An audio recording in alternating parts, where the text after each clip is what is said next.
water.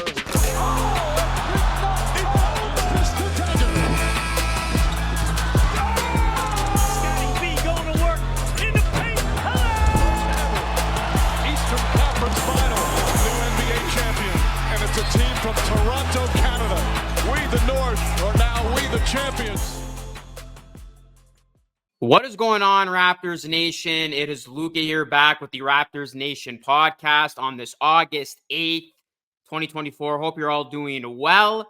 In today's show, I'm going to be talking about who's going to get the last starting spot for the Raptors, as that fifth and final starting spot for the Toronto Raptors is up in the air.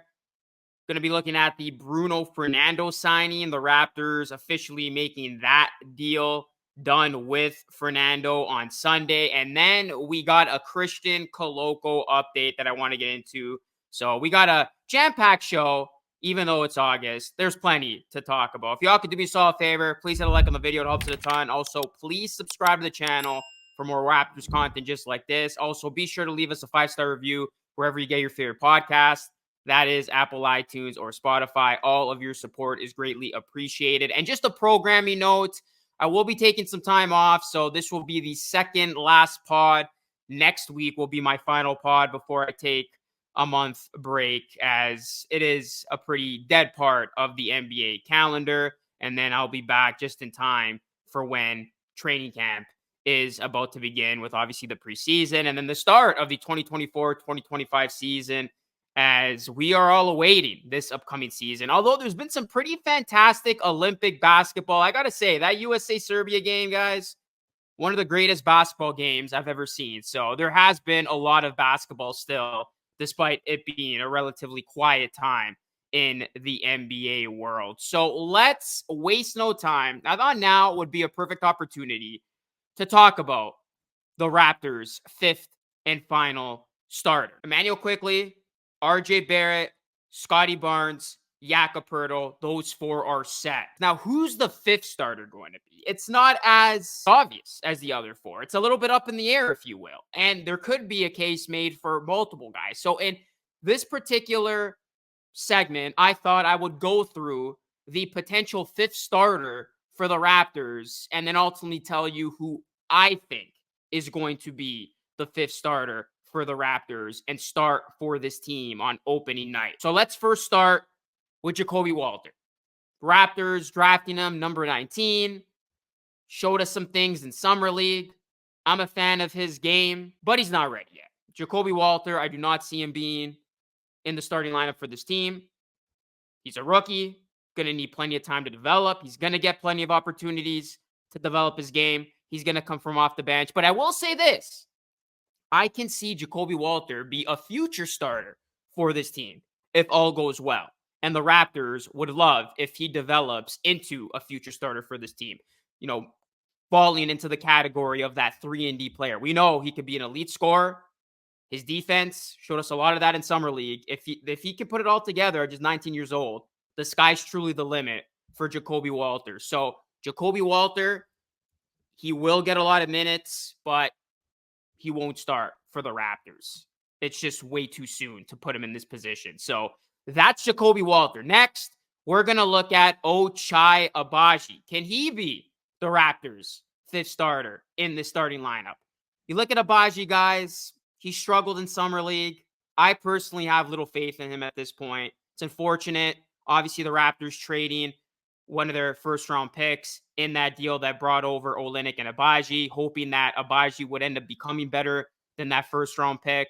And Agbaji, I mean, he's good defensively, not knocking his defense, but his shot has not looked good at all. He hasn't shown you that he can develop an offensive part of his game, and really just an unreliable three-point shot. He doesn't look like he can be a guy who is going to play great defense, but then also be able to hit shots on the other end, at least respectably enough where the defender has to worry about guarding the perimeter. We just haven't seen it from Agbaji. So it's not looking good for Agbaji. He's 24 years old. I went as far as saying, I don't even know if he's going to be a staple of this rotation if he doesn't show us something here and if he continues to struggle, especially with his offense. So I do not see Abaji being the fifth starter. He would bring defense, but just very limited with other parts of his game and hasn't shown any bit of upside that leads you to think maybe he's got it in him. So hopefully Abaji can figure it out and at least be a key part of this rotation for this season. I'll do a separate video or podcast when I'm back, maybe even next week. We'll see, looking at the Raptors rotation and who I see getting, the heavy minutes and all that. So I'll do that in a separate bit. So yeah, Abaji, don't see him being the fifth starter. Okay, let's move on here. Davion Mitchell. I've seen a lot of Raptors fans bring up his name as a potential fifth starter for this team. You look at Mitchell, great defender. He's got a proven track record when it comes to playing great defense at the NBA level. His offense, though, it could make for a clunky offense with this Raptors starting five, because you look at Mitchell, again, similarly to Abaji, doesn't have a consistent three-point shot. He shot at 36.1% from deep last season, and really, if Mitchell starts, it would give the Raptors a small backcourt. Mitchell and Emmanuel Quickley, I don't know if that would necessarily be a good fit. And Mitchell, he's going to bring it defensively, but the offense would be a big question mark if you did start him. So I'm going to pass on Mitchell as well. Then we get into our final two candidates here. Bruce Brown. Could Bruce Brown be the starter on this team? It's funny. I said it at the beginning of the summer that I did not think Bruce Brown would even be on this roster by opening night, but it's looking like Bruce Brown will be on this roster for this season, at least for the first part of the season. Obviously, he's going to come up, you would think, a ton in trade rumors as we get closer to the 2025 NBA trade deadline. So, yeah, Bruce Brown, could he start on this team? I mean, you look at Brown, he's a good defender. He would be able to help with the playmaking, rebounding as well. Three-point shot, though, unreliable. He could, in essence, start here, and that would help get his trade value up. And Raptors, if they do want to get a big haul for Brown around the trade deadline, they would want to play him a ton just so he can restore some of that lost stock. And then you look at the Raptors, if they are trying to win games and be competitive out of the gate, starting a veteran in Brown who would influence winning would make sense. However, Brown, not a part of this team's long-term plans, not a part of this team's timeline. You want to give, opportunities to other players, and that leads me into the final guy here that we're going to talk about, Grady Dick. Could Grady Dick be the fifth starter for this Raptors team? To me, this is the guy. I believe Grady Dick is going to be the fifth starter for the Raptors, and he will be starting on opening night. Grady Dick makes the most sense. He would make the Raptors a better offensive team. I know he lacks defense. That's going to put more pressure on Barnes and Jakob Poeltl to be, a good rim protector. But you look at Grady Dick, what he would mean to this offense. He's going to space the floor. It's going to allow for Scotty and RJ to be able to get inside, work in the paint. The spacing is going to be much better on offense, especially in Darko's 0.5 offense. Not going to be as clunky. And you look at Dick, he's a catch and shoot shooter, but he's also a movement shooter. He's a good cutter. We saw him do a lot of that in his first summer league game. So he's got other parts to his game. He could also help with the rebounding. And I think Grady Dick would just make sense in this position. It would just allow for the starting lineup to have a little bit more fluidity on offense. The spacing, again, would be much better. He'll complement guys like Barnes and Barrett better. Even playing alongside a guy in Emmanuel Quickley, you need someone in the starting lineup who's going to be able to hit shots and who needs to be able to hit shots, from the corner, off screens. Grady Dick is that guy. And then the other part of it, too, is you want to develop Grady Dick. I think this is going to be a good opportunity for him. It's a second season. It's going to be a lot to ask from him, but he's walking into the situation where he's going to be the starter on a young team. Obviously, the Raptors aren't going to have sky-high expectations, so he can really develop his game and make the most out of his increased workload. So we saw him look really good in that one summer league game, showing different parts of his game. Can Grady Dick put it all together? Can he be a consistent shooter? And can he really take his game to the next level? Because he will definitely have a much bigger role on this Raptors team. So that's my prediction. I do think Grady Dick will start. And the thing is, Bruce Brown can still be the sixth man on this team. And if he is indeed the first guy from off the bench, that is still going to give him ample opportunity to get that trade value up, which again is going to, you would think, be the Raptors' game plan in terms of trying to then trade Brown at the deadline and get something of substance back for him, because the Raptors, reportedly they were looking for the first round pick. They haven't obviously liked what they've received. So I think Brown is still going to get minutes, even though he doesn't start. So yeah, I think it's going to be Grady Dick, guys. I do think it's going to be Grady Dick as the fifth and final starter for the Raptors. But let me know what you think. Do you think it's going to be Bruce Brown, Davion Mitchell, Abaji? Who do you guys see getting that fifth and final starting spot for this Raptors team? And who do you think makes the most sense moving forward as we approach this upcoming season? All right, guys. So let me know your thoughts to that down below. Let's move on now. The Raptors, they have signed Bruno Fernando. Yes, the team officially announced it this past Sunday. Fernando, he is 25, and he is joining the Raptors after he averaged 6.3 points, 4.3 rebounds in 15.2 minutes in 45 games for the Hawks last season. It was reported by Sportsnet's Blake Murphy that Fernando's deal is non-guaranteed and that the 6'10" big man will be competing for a roster spot during training camp. This is what Darko Rajakovic said about Fernando, speaking to ESPN, and I quote, "We jumped on him right away. Obviously, we've been following him for years now, and we know a lot about him. Just the opportunity to bring him on our team, we are really excited about that. He wants to help the team win in any way that he can. He's able to do multiple things on defense, to guard multiple positions. On offense, he's a great holder. I think he's a little bit underestimated as a passer." So Fernando, he's able to do a lot of things, versatile in that sense. And all of a sudden, he's going to join a front court room that features, obviously, Jakob Kelly Olynyk. You got the youngster and Ulrich Chomsky, Carlson. They're going to be in camp for the Raptors, also going to be spending a lot of time with 905. And you look at Fernando, he'll be competing for an open roster spot on the Raptors regular season roster, as the Raptors are expected to make one more addition before training camp. That is the notion. But Fernando, seen him play a little bit. He's going to be, that high motor center, a guy who's able to do a little bit of everything. So he will get an opportunity. And I think this just makes sense for the Raptors. I mean, you bring him to camp, you see what he can give you. He's going to have to obviously compete and earn his opportunity here, but it doesn't hurt if you're the Raptors. So yeah, we'll see what Fernando can bring. We'll see if he indeed is able to make this roster when it's all said and done. So yeah, Bruno Fernando, we will see if the 25-year-old can salvage his career here with the Toronto Raptors. All right, guys, speaking of big men, I wanted to talk about this and, really look at Christian Koloko's situation, as we did receive an update, a positive update, which is very, very good.